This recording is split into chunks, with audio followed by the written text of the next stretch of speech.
bedanya sedekah jo infak Pak Ustaz?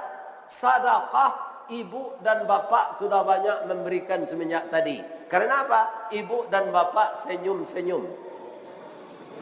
Senyum itu sedekah Pak Ustaz. Iyo.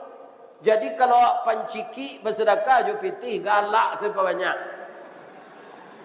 Tapi jangan ketawa sendirian. Nyontan orang kagak duit kok. Iya kan?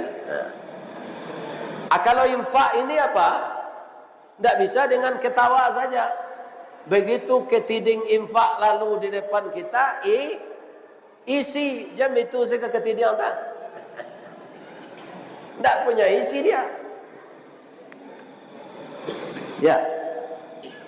Berapa kita ada uang, pokoknya kita ikut berpartisipasi. Semakin indah Masjid Mutakin ini Pak, semakin